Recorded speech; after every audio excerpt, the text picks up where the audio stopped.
So class 10th ये federalism chapter का बहुत ही छोटा सा एक रिवीजन वीडियो है, ठीक है। सो आप कोई भी टेस्ट देने जा रहे हैं उससे पहले आप इस वीडियो को रेफर कर सकते हैं।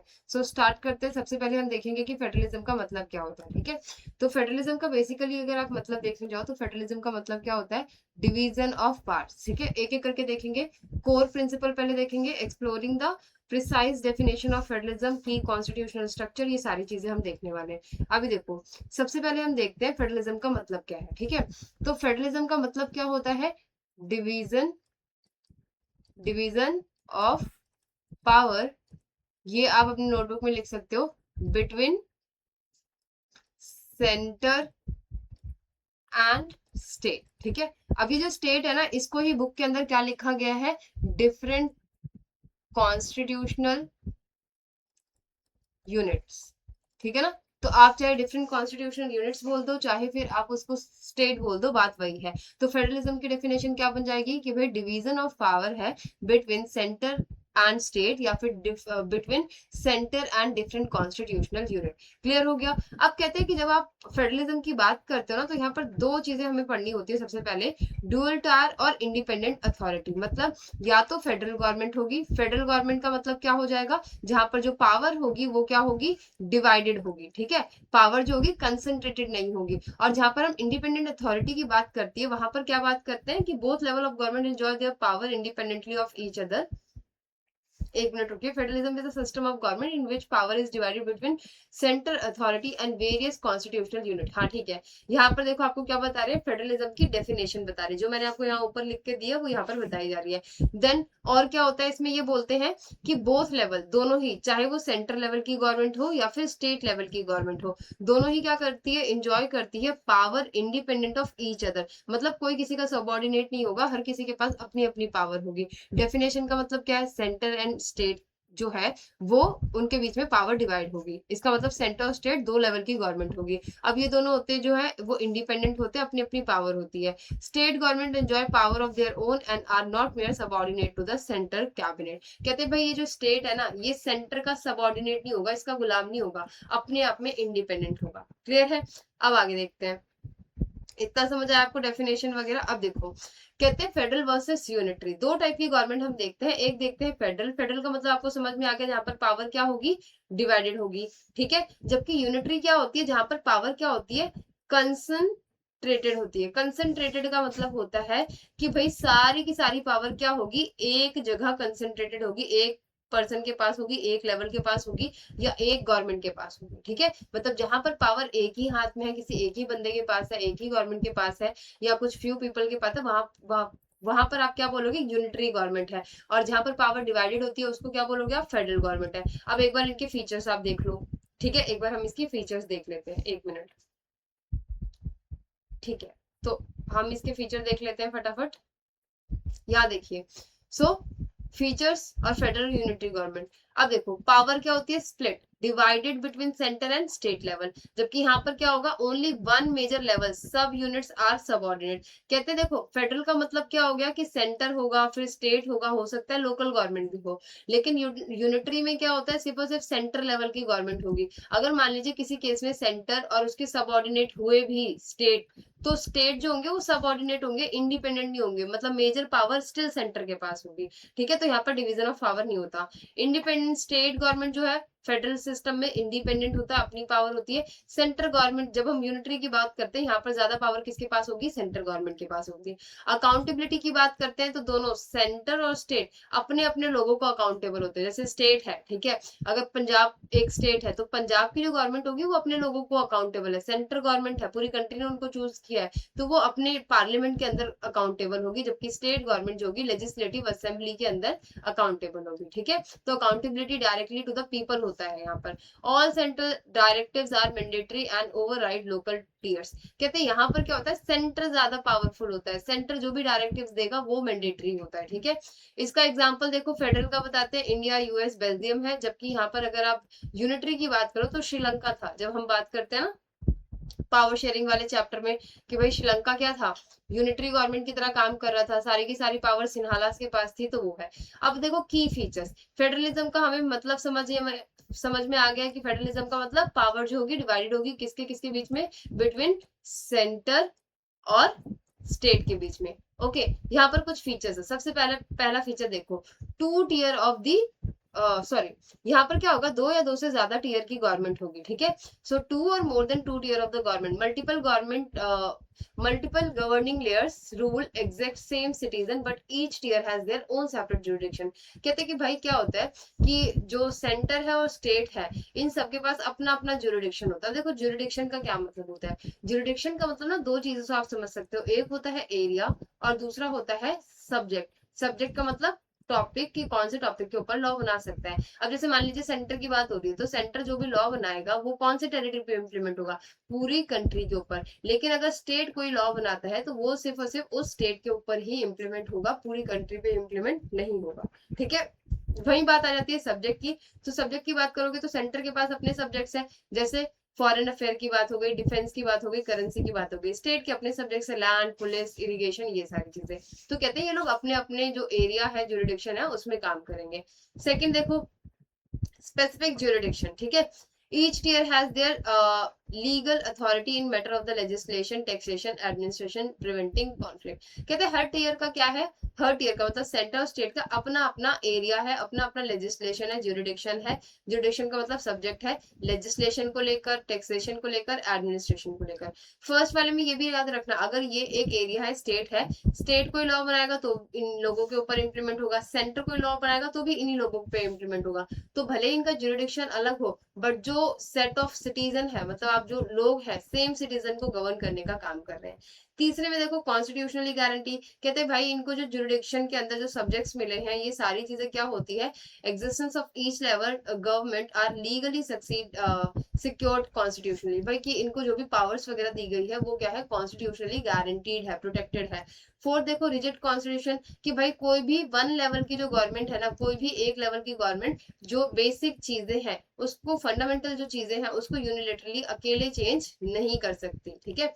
अलोन लिख दो, अकेले चेंज नहीं कर सकती। मतलब अगर सेंटर सोचे कि मैं सारी चीजों को चेंज करके स्टेट की सारी पावर जो है अपने पास ले लेता हूँ, तो ऐसा वो अकेले नहीं कर सकती। या स्टेट सोचे कि भाई मैं सारी चीजों को चेंज कर देता हूँ, तो स्टेट भी ऐसा नहीं कर सकते। तो मतलब यूनिलेटरल चेंज नहीं लाया जा सकता, सेंटर और स्टेट दोनों को ही मिलकर काम करना पड़ेगा। क्लियर है। अब देखो आ जाते हैं हम की फीचर्स पे, ठीक है। अभी वही कंटिन्यू चल रहा है, 4 हो गए। फोर्थ में देखो कोर्ट एज एम्पायर। कहते हैं यहाँ पर जो जब सेंटर और स्टेट के बीच में कोई भी कॉन्फ्लिक्ट होगा ना, कोर्ट क्या करेगा, एज एम्पायर काम करेगा, ठीक है। पावर टू इंटरप्रेट, कोर्ट के पास पावर है इंटरप्रिटेशन की, कॉन्स्टिट्यूशन को। इंटरप्रिटेशन मतलब डी कोड करना, कि भाई कॉन्स्टिट्यूशन के अंदर लिखा क्या है, पावर के बारे में लिखा है तो वो लिखा क्या है, किसको लेकर लिखा हुआ है, ठीक है। तो डी कोड करने का काम हो गया। और दूसरा रिजॉल्व कॉन्फ्लिक्ट, कि अगर सेंटर वर्सेस स्टेट होता है तो इसका जो डिसीजन है वो लेगा कौन। तो कहते हैं कि भाई ये जो सुप्रीम कोर्ट बैठा है ना, ये एम्पायर की तरह काम करेगा सेंटर और स्टेट के बीच में, अगर कोई भी कॉन्फ्लिक्ट होता है तो, ठीक है, ये सॉल्व करेगा। फाइनेंशियल ऑटोनॉमी, कहते हैं रेवेन्यू सोर्स जो है ना वो सेंटर और स्टेट के स्पेसिफाइड किए गए हैं। इंश्योर एब्सोल्यूट फाइनेंशियल इंडिपेंडेंस, कि भाई चाहे वो सेंटर हो चाहे वो स्टेट हो, किसी को भी एक दूसरे के ऊपर डिपेंडेंट ना होना पड़े, अपने अपने फील्ड में इंडिपेंडेंट रहे और अपने फाइनेंशियल जो ऑटोनॉमी है वो बना के रखे, उनको एक दूसरे से पैसे मांगने ना पड़े। ड्यूअल कोर ऑब्जेक्टिव, अब ये इंपॉर्टेंट है, दो ऑब्जेक्टिव फुलफिल करता है ये फेडरलिज्म हमारा। पहला क्या करता है, प्रमोट नेशनल यूनिटी, कि भाई नेशनल यूनिटी जो है वो बना के रखता है, ओके। दूसरा क्या करता है, रीजनल डाइवर्सिटी, कि जो हमारी डाइवर्सिटी है ना उसको प्रमोट करने का काम करता है, ठीक है। चले आगे। ओके, अब हम आ जाते हैं अपने नेक्स्ट पे। छोटी सी वीडियो रिवीजन के पर्पज से आप एग्जाम से टेस्ट से पहले देख के जा सकते हैं। Two path of federalism. अब देखो फेडरलिज्म के ना दो तरीके हैं, पहला होता है कमिंग टुगेदर, दूसरा होता है होल्डिंग टुगेदर। कमिंग टुगेदर नाम से समझ में आ रहा है कि छोटे छोटे से स्टेट्स हैं, ये सब एक साथ आके एक बिग यूनिट बनाएंगे, ठीक है। अब देखो independent state choose to unite on their own to form the bigger unit. तो ये इंडिपेंडेंट स्टेट थे, ये सब एक साथ आके क्या कर रहे हैं, बिग यूनिट जो है वो क्रिएट कर रहे हैं। Retaining individual identity to boost overall security, कहते हैं अपनी इंडिविजुअल आइडेंटिटी को रिटेन करते हैं सो दैट ये ओवरऑल जो सिक्योरिटी है उसको बूस्ट कर पाए। State have equal power. अब मेरे को बताओ, ये ए है, ये बी है, ये सी, ये डी, ये ई है। अब इन पांचों ने मिलकर इनिशिएटिव लिया, इन पांचों ने मिलकर कोई चीज स्टार्ट करी है, तो ऑफ कोर्स हर किसी के पास पावर ज्यादा होगी, कोई ज्यादा कोई कम नहीं है, तो हर किसी के पास इक्वल पावर होगी। तो जो ये कमिंग टुगेदर फेडरेशन होता है ना, यहाँ पर सारे ही स्टेट को जो सीट दी होती है, जो पावर दी होती है, वो ऑलमोस्ट क्या होती है, पावर क्या होती है, इक्वल होती है। या अगर आप सीट्स की बात कर लो, सीट्स भी क्या होगी, इक्वल होगी। इसलिए आप देखो कि यूएस के सीनेट में ना क्या है, 50 स्टेट है, तो हर स्टेट को दो दो सीट दी गई है, ठीक है। सो यूएस, स्विट्जरलैंड, ऑस्ट्रेलिया इसके एग्जाम्पल है। अब होल्डिंग टुगेदर देखो, होल्डिंग टुगेदर में क्या होता है, ये बिगर यूनिट है, इसने क्या किया है, डिवीजन कर लिए हैं, छोटे छोटे से स्टेट क्रिएट कर लिए हैं, बट इनिशिएटिव किसने लिया है, ये जो बिगर यूनिट है इसने लिया है, ठीक है। तो ये क्या कर रहा है, इसको सबको बांध कर रख रहा है, एक साथ होल्ड करके रख रहा है। मान लो ये छोटे छोटे से स्टेट बना लिए उसने, अब इसको एक साथ बाइंड करके रखने का काम करेगा ये बिगर यूनिट, ठीक है ना। तो इसको हम क्या बोल रहे हैं, होल्डिंग टुगेदर, कि भाई ये जो बिगर यूनिट है लास्ट वाला, ये, ठीक है, मान ये मैं दूसरी लाइन से, एक मिनट, हाँ ये देखो, ये जो बिगर यूनिट है लास्ट वाला, ये क्या कर रहा है, इन सबको होल्ड करके रख रहा है एक साथ। तो इसमें देखो, a large vast country decided to split its administrative power between the state. कहते हैं लार्ज यूनिट था, इसने क्या किया, स्प्लिट किया पावर को, ठीक है, एडमिनिस्ट्रेटिव पर्पज से और डिफरेंट पर्पज से। अब state and national control government and the national control government, कि भाई क्या है, सेंटर और स्टेट गवर्नमेंट के बीच में पावर को डिवाइड कर दो, ये मान रहे हैं। होल्डिंग टुगेदर है, तो स्टेट यहाँ पर, सेंटर जो है इनिशिएटिव ले रहा है, सेंटर ज्यादा पावरफुल है। Central government tend to be more powerful, क्योंकि इनिशिएटिव किसने लिया है, सेंटर ने लिया है। इंडिया, स्पेन, बेल्जियम इसके एग्जाम्पल है। क्लियर है, अब आगे चलते हैं। अब आ जाते हैं हम सेकंड पार्ट पे, द इंडियन फेडरल सिस्टम, ठीक है। इसमें देखेंगे कि भाई कौन सी चीजें जो इंडिया को फेडरल बनाती है, ठीक है। दो क्वेश्चन पूछे जाते हैं, what makes India federal system, ठीक है, और हाउ इंडिया, आप कह सकते हो कि what is the thing that make India a federal country, ठीक है ना। तो यहाँ पर अगर व्हाट की बात करेंगे तो यहाँ पर क्या आ जाता है, लिस्ट सिस्टम आ जाता है हमारे पास तीन लिस्ट सिस्टम है, जो कि हमारे 7 शेड्यूल ऑफ द कॉन्स्टिट्यूशन के अंदर मेंशन है, ठीक है।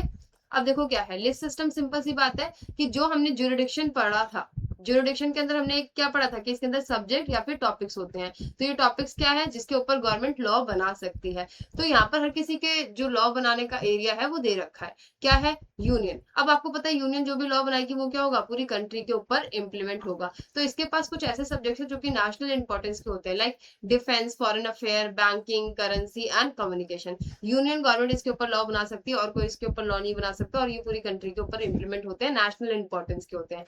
स्टेट लिस्ट, तो स्टेट मतलब स्टेट गवर्नमेंट से लॉ बना सकती है और कोई नहीं। इसमें आता है police, trade, commerce, agriculture, irrigation जैसी चीजें। Concurrent list, education, forest, trade, marriage, adoption, succession, ये सारी। अब मतलब आप ऐसे देख लो, एजुकेशन, मैरिज, फिर अडॉप्शन, फिर उसके बाद सक्सेशन, ये सारी चीजें किसके अंदर आती है, कंकरेंट लिस्ट में। कंकरेंट लिस्ट में याद ये रखना, यूनियन और जो स्टेट है दोनों मिलकर लॉ बना सकती है, लेकिन ठीक है, दोनों ही लॉ बना सकती है, जरूरी नहीं मिलकर दोनों लॉ बना सकती है, लेकिन अगर दोनों के बीच में कॉन्फ्लिक्ट होता है तो लॉ किसका प्रिवेल करेगा, सेंटर का। अब आ जाता है रेजिडरी पावर, ये बहुत इंपॉर्टेंट है थोड़ा, ये मैंने फोन का साइज थोड़ा छोटा रह गया, ये देखो, रेजिडरी पावर, ठीक है। रेजिडरी पावर का सिंपल सा मतलब है कि भाई जो सब्जेक्ट इन तीनों लिस्ट के अंदर मेंशन नहीं है, उसके ऊपर भी लॉ बनाने की पावर किसको दे दी गई है, स्टेट को दे दी गई है। कि भाई मान लीजिए ये तीनों लिस्ट के अंदर कुछ सब्जेक्ट मेंशन नहीं है, जब हमारा कॉन्स्टिट्यूशन बना, इंप्लीमेंट हुआ 1950 के अंदर, उस टाइम पे कुछ सब्जेक्ट उसके अंदर नहीं थे, जो कि आज के टाइम पे 2026 के अंदर हमें वो सब्जेक्ट देखने को मिलते हैं, जैसे एआई, ठीक है, सोशल मीडिया। सोशल मीडिया को भी क्या है, गवर्नमेंट रेगुलेट करती है ना, सोशल मीडिया हो गया। तो ये हमारे इस लिस्ट सिस्टम के अंदर मेंशन नहीं है, बट हमें क्या करना है, इसको इसको भी रेगुलेट करना है। तो भाई इन चीजों के ऊपर लॉ कौन बनाएगा, फ्यूचर में अगर कोई सब्जेक्ट इमर्ज हो रहा है तो उसके ऊपर लॉ कौन बनाएगा, तो उसके ऊपर लॉ बनाने का काम किसका होगा, सेंटर का होगा। क्लियर है, सेंटर लॉ बनाएगा। और ये जो बचे हुए सब्जेक्ट्स है, ठीक है, जो लिस्ट के अंदर मेंशन नहीं है, इसी को हम क्या बोलते हैं, रेजिडरी पावर। रेजिडरी का मतलब होता है बचा हुआ। क्लियर हो गई इतनी सी बात, एआई और सोशल मीडिया आप याद रख लेना। चलते हैं आगे। अब देखो, इंडिया पावर एसिमेट्री, अब हमने पहले ही पढ़ा, इंडिया किसके अंदर आता है, होल्डिंग टुगेदर के अंदर आता है। अच्छा, होल्डिंग टुगेदर के अंदर दो चीजें और याद रखनी है, यहाँ पर जो पावर होती है वो अनइक्वल पावर होती है। जैसे कमिंग टुगेदर में क्या था, इक्वल पावर थी, लेकिन इसमें अनइक्वल होती है, और इनफैक्ट कुछ स्पेशल पावर भी कुछ स्टेट्स को दी जाती है। क्लियर है, तो अभी आप देखते हो ना हमारी कंट्री में क्या है, यूपी, बिहार या गोवा की बात कर लो आप, तो इनके जो सीट्स होते हैं लोकसभा के अंदर वो अलग अलग होते हैं, या राज्यसभा में भी जो सीट्स होंगे वो अलग अलग होंगे। यूपी पॉपुलेशन वाइज ज्यादा तो हो सकता है उसकी 40 के अराउंड हो, ठीक है। गोवा छोटा तो हो सकता है उसके कि 2, 4, 10 के अराउंड हो, इस तरीके से। क्लियर है, तो होल्डिंग टुगेदर में अनइक्वल पावर होती है और स्पेशल पावर भी दी होती है कुछ स्टेट को, जबकि कमिंग टुगेदर में क्या होता है, इक्वल पावर होती है सबकी। क्लियर है। अब यहाँ देखो India's power asymmetry, article 371 special power देती है, ठीक है। आर्टिकल 371 कुछ स्टेट्स को स्पेशल पावर देती है ताकि जो उनका कल्चर है, इंडिजिनस लैंड राइट्स वगैरह है, वो प्रोटेक्ट किया जा सके। अब वो स्टेट कौन कौन से, नागालैंड, अरुणाचल प्रदेश, मिजोरम, ठीक है, ये सारे हैं। अब आ जाते हैं यूनियन टेरिटरी। अब यहाँ पर बोला जाता है कि भाई कुछ जो एरियाज है ना वो इतने छोटे हैं कि उनको स्टेट नहीं बनाया जा सकता, ठीक है, बट उनको किसी और स्टेट के साथ मिलाया भी नहीं जा सकता, इसलिए उनको हमने यूनियन टेरिटरी बना दिया जिसको सेंट्रल गवर्नमेंट डायरेक्टली रन करती है। अब रिजिड चेंजेस, ठीक है, कुछ रिजिड चेंजेस अगर करने हैं तो उसके लिए बोलते हैं amending power sharing required 2/3 majority. कहते हैं अगर आपको कॉन्स्टिट्यूशन के अंदर कोई भी मेजर चेंजेस करना है, ठीक है, तो उसके लिए आपको क्या चाहिए होगा, 2/3 मेजोरिटी चाहिए होगी हाउस के अंदर, ओके। और रेटिफाई करना पड़ेगा, रेटिफिकेशन का मतलब होता है परमिशन, ठीक है, परमिशन लेनी पड़ेगी आपको at least half of the total state assembly. मतलब अगर हमारी कंट्री में 28 स्टेट है तो आपको 14 स्टेट से अप्रूवल लेना पड़ेगा। क्लियर हो गया। तो मतलब ये यहाँ पर वही बोल रहे हैं कि कोई भी जो लेवल ऑफ गवर्नमेंट है ना वो अकेले कोई भी चेंजेस नहीं कर सकती, उसको 2/3 मेजोरिटी चाहिए होगा, ये पहला पॉइंट। और दूसरा 14 मतलब हाफ ऑफ द स्टेट से रेटिफिकेशन। क्लियर हो गया, तभी वो चीजों को चेंज कर सकती है। आर्टिकल 371 याद रखना है, स्पेशल पावर देता है कुछ स्टेट को इंडिजिनस राइट्स और लैंड कल्चर वगैरह को प्रोटेक्ट करने के लिए। अब रहते हैं फेडरलिज्म इन प्रैक्टिस। अब देखो जब प्रैक्टिस में आएगा कि कैसे प्रैक्टिस होता है, एक तो आएगा what makes India federal country, ठीक है, what makes India a federal country, तो उसमें हमें वो लिस्ट सिस्टम मेंशन करना है, ओके।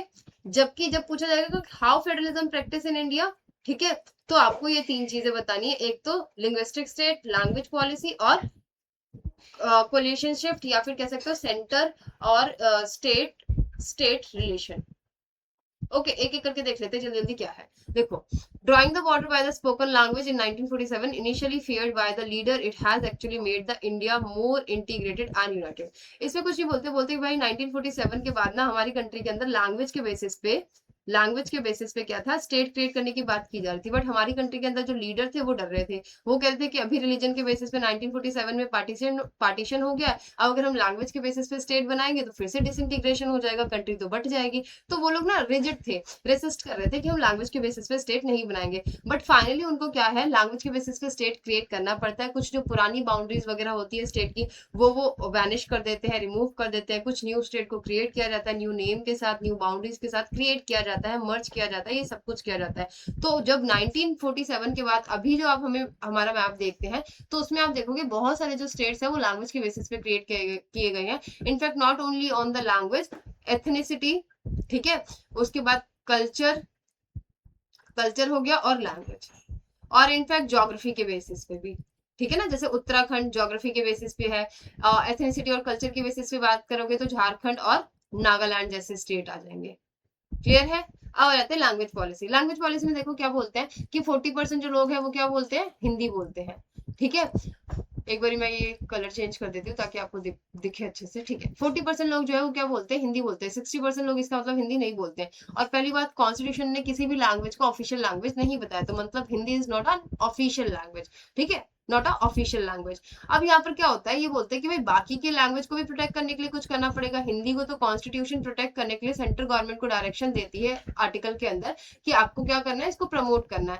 तो यहाँ पर क्या बोलते हैं, no single national language Hindi is official but only 40% speak it, practice is extended to 12 schedule language. कहते हैं हिंदी ऑफिशियल लैंग्वेज है, नेशनल लैंग्वेज नहीं है, बट बाकी के 60% लोग तो इस लैंग्वेज को बोल ही नहीं रहे, तो अगर आप इसको ऑफिशियल लैंग्वेज बना रहे हो तो भी प्रॉब्लम है। तो कहते हैं 22 ऐसी लैंग्वेज थी जिसको हमने शेड्यूल लैंग्वेज बनाया। शेड्यूल लैंग्वेज का मतलब है कि एक लिस्ट ऑफ लैंग्वेज बनाई है और उस लिस्ट के अंदर जितनी भी लैंग्वेज होगी, कोई भी कैंडिडेट कंट्री के अंदर कहीं से भी हो, वो सेंट्रल गवर्नमेंट के, ठीक है, सेंट्रल गवर्नमेंट के एग्जाम्स जो है वो उस लैंग्वेज के अंदर दे सकता है। मतलब कोई IAS, IPS, IFS जैसे एग्जाम्स देना चाहता है, मतलब UPSC का एग्जाम देना चाहता है, तो वो इस शेड्यूल लैंग्वेज के अंदर जितनी भी लैंग्वेज मेंशन है उनमें से किसी में भी दे सकता है। मान लो नॉर्थ ईस्ट का पर्सन है कोई, वो UPSC देना चाहता है, तो जरूरी नहीं है उसके लिए कि उसको हिंदी और इंग्लिश आनी चाहिए, वो आसामी में भी क्या कर सकता है, एग्जाम दे सकता है। क्लियर है। अब देखो क्या बोलते हैं कि पहले ना इंग्लिश ऑफिशियल पर्पस के लिए यूज की जाती थी और 1965 में इंग्लिश को स्टॉप कर दिया था ऑफिशियल पर्पस के लिए यूज करने से, जिसकी वजह से साउथ में लोग बहुत ज्यादा प्रोटेस्ट करने लग गए थे और उसके बाद फिर गवर्नमेंट इसको वापस से कंटिन्यू करती है। तो ये फ्लेक्सिबिलिटी शो करता है, जिसकी वजह से हमें दिखता है कि भाई हमारी कंट्री में फेडरलिज्म कैसे पॉलिटिकल नेचर में प्रैक्टिस किया जा रहा है। लास्ट वाला है कोलिशन शिफ्ट। इसमें कुछ नहीं, ये कहते हैं कि भाई अगर देखो सेंटर और स्टेट, यहाँ देख लेते हैं हम, ठीक है। ये बोलते हैं कि अगर सेंटर और स्टेट में दोनों में ही सेम गवर्नमेंट है, मान लेते हैं यहाँ पर एएसपी गवर्नमेंट है और यहाँ पर भी एएसपी गवर्नमेंट है, ठीक है। तो अब दोनों के लीडर्स वगैरह सेम सेम ही होंगे, ठीक है, माइंडसेट दोनों का सेम सेम होगा, लीडर जो मेन लीडर होगा उस पार्टी का वो भी सेम होगा। तो कहते हैं ऐसे में ना स्टेट ना अपनी पावर को ना अच्छे से यूज ही नहीं कर पाता है, जो इसके पार्टी का हेड बोल रहा होगा वो उस हिसाब से काम चल रहा होता है। तो कहते हैं आफ्टर इंडिपेंडेंस 1947 के बाद बहुत डिकेड्स, मतलब कुछ डिकेड्स तक स्टेट अपनी पावर को यूज ही नहीं कर पाया, एज ऑटोनॉमस यूनिट वो यूज ही नहीं कर पाया, ठीक है। उसके बाद 1990s का टाइम पीरियड आया, जब हुआ क्या, सेंटर में अगर एएसपी है तो मान लीजिए स्टेट के अंदर बी बीपीएस है, ठीक है, बीएसपी नहीं, बहुजन समाज पार्टी हो जाएगा वो, तो बीएसपी है।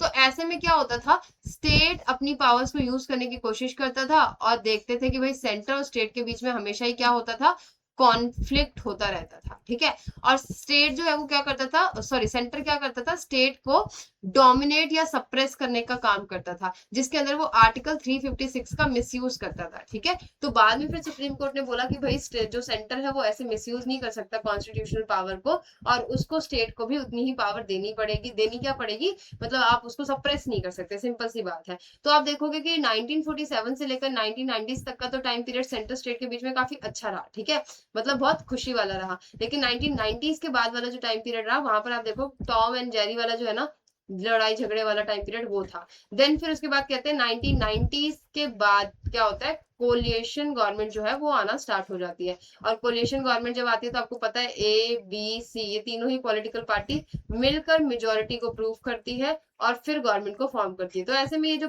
पावर होती है ना, ये किसी एक के पास नहीं होती है, ये तीनों के पास डिवाइड हो जाती है। तो इससे भी हमारा फेडरलिज्म और ज्यादा स्ट्रेंथन होता है। क्लियर हो गई बात, अब आगे चलते हैं। अब देखो यहाँ पर बात करेंगे अर्बनाइजेशन की, सॉरी डिसेंट्रलाइजेशन की। देखो पहले डिसेंट्रलाइजेशन का मतलब क्या होता है, जब आप क्या करते हो, पावर को, ठीक है, सेंटर और स्टेट से निकाल कर किसको दे देते हो, लोकल लोकल गवर्नमेंट को दे देते हैं। तो जब पावर को सेंटर स्टेट से लेकर लोकल गवर्नमेंट को दे दिया जाता है तो उसको हम बोलते हैं डिसेंट्रलाइजेशन, मतलब पावर को अलग अलग, आप कह सकते हो सेंटर ऑफ पावर पे दिया जा रहा है, ठीक है, कोई एक नहीं है, अलग अलग सेंटर ऑफ पावर है, पावर को डिसेंट्रलाइज किया जा रहा है, डिवाइड किया जा रहा है। अब देखो, अब इसमें क्या होता है कि हम ये देखते हैं कि भाई हमारी कंट्री के अंदर क्या है, हमारी कंट्री के अंदर जो हरियाणा है वो ऑल इक्वल टू क्या है, बेल्जियम है। यूपी की बात करेंगे तो इक्वल टू क्या है, रशिया है, मतलब इन दी सेंस ऑफ पॉपुलेशन, ठीक है, पॉपुलेशन के मामले में। तो कहते हैं इतनी बड़ी कंट्री को सिर्फ 2 टियर ऑफ गवर्नमेंट ना रूल कर ही नहीं सकती, क्योंकि इंटरनल डाइवर्सिटी इतनी है, पता ही नहीं होगा कि भाई अंदर क्या चल रहा है। तो इसीलिए हमारी कंट्री में जरूरी था कि हम क्या करें, सेंटर स्टेट और एक लोकल लेवल की भी गवर्नमेंट को बनाए। और लोकल लेवल में क्या होता है,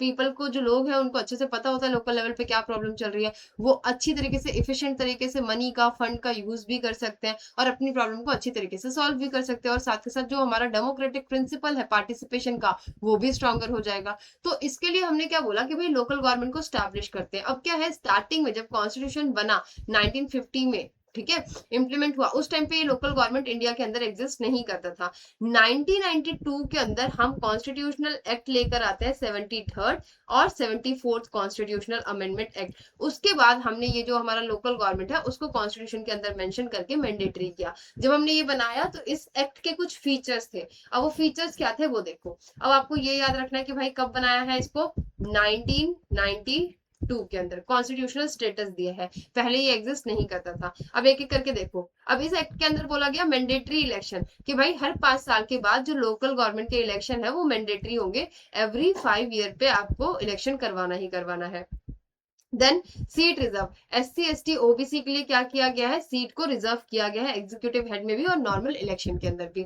then 1/3 reservation of the women, कि भाई जितनी भी टोटल सीट होगी उसका 1/3 जो है एग्जीक्यूटिव हेड में और नॉर्मली भी वुमेन्स के लिए क्या होगा, रिजर्व होगा। ओके, हेड की सीट में भी रिजर्वेशन होगी।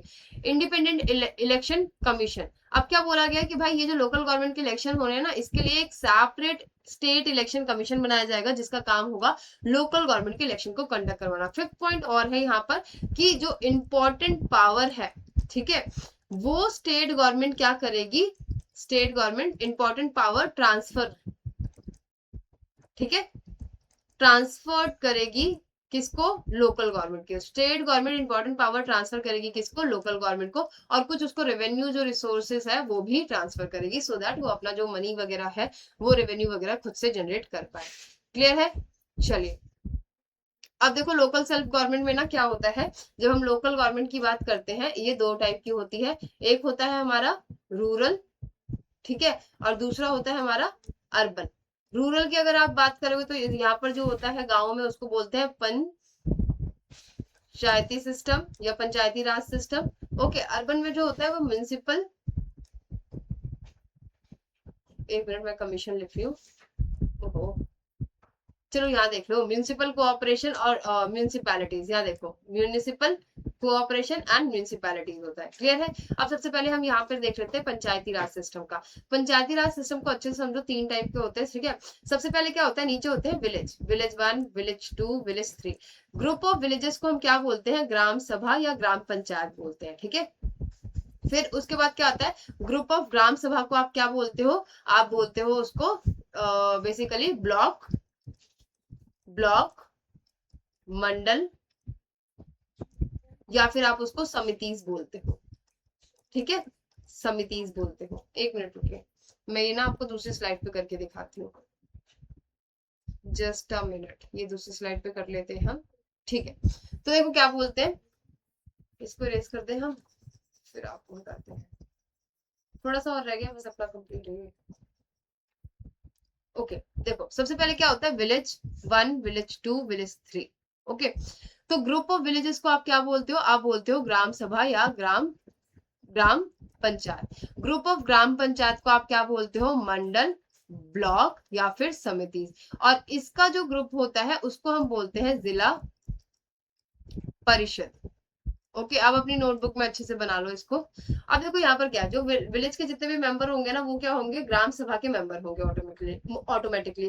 ग्राम सभा या ग्राम पंचायत के अंदर जो भी लोग इलेक्टेड होंगे, पंच या सरपंच वगैरह, वो लोग क्या होंगे, वो लोग इलेक्टेड होंगे। इलेक्ट कौन करेगा, ये विलेज के लोग ही इलेक्ट करेंगे। ग्राम सभा और ग्राम पंचायत का काम क्या होगा, बजट को पास करना, ठीक है, सुपरवाइज करना पंचायत को कि विलेज के अंदर कैसा काम चल रहा है। और साथ के साथ ग्राम पंचायत के लिए कंपलसरी होगा कि भाई साल के अंदर 2 से 3 मीटिंग, ठीक है, 2 से 3 मीटिंग जो है वो कंपलसरी करे ही करे। क्लियर है? अब जो ग्रुप ऑफ ग्राम सभा है, ग्रुप ऑफ ग्राम सभा को आप मिलाकर क्या बनाते हो, ग्रुप ऑफ ग्राम सभा को आप मिलाकर बनाते हो बेसिकली मंडल, ब्लॉक या फिर समिति, ठीक है।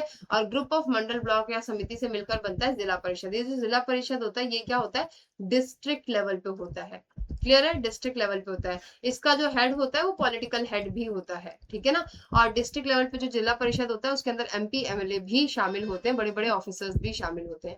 क्लियर हो गया? देखो यहाँ पर लिखा भी है, punch and sarpanch make decision. अब विलेजेस के अंदर पंच एंड सरपंच जो होते हैं वो डिसीजन बनाते हैं। Voting body, village voting body from the Gram Sabha to oversee the annual budget. अब कहते हैं कि विलेज की जो वोटिंग बॉडी होती है वो ग्राम सभा क्या करती है, ओवरसी करती है उसको, और एनुअल बजट वगैरह जो है उसका पास करती है। फिर देखो ब्लॉक और जिला लेवल आता है, ठीक है। तो जैसे मान लो अगर मैं यहाँ से चलूं तो सबसे नीचे आएगा ग्राम सभा, फिर आएगा ब्लॉक या जिसको आप मंडल भी कह रहे हो, मंडल, या फिर जिसको आप क्या बोल रहे हो, समिति बोल रहे हो, ठीक है, समिति बोल रहे हैं हम। उसके बाद आता है जिला परिषद। ओके, जिला परिषद। अब देखो, पंचायत ग्रुप इनटू समिति विच कंबाइन टू फॉर्म द जिला परिषद and headed by the politically bye it's chairperson. अब आ जाते हैं अर्बन पे। ओके, अर्बन में देखो क्या बोलते हैं, अर्बन में बोलते हैं सिंपल है, जो टाउन होगा ना, टाउन के लिए क्या होगा, ये देखो यहाँ पर जो हमारा टाउन है, टाउन के लिए क्या होगा, म्यूनिसिपैलिटीज। ओके, म्यूनिसिपैलिटीज, और जो हमारा सिटी होगा, सिटी के लिए होगा हमारे पास म्यूनिसिपल कोऑपरेशन, जैसे आप पढ़ते हैं ना municipal cooperation of Delhi, municipal cooperation of Bombay, उस तरीके से। और जो ये म्यूनिसिपल कोऑपरेशन का हेड होगा उसको आप क्या बोलते हो, मेयर बुलाते हो, MAYOR, मेयर बुलाते हैं। क्लियर हो गया, आगे चलते हैं।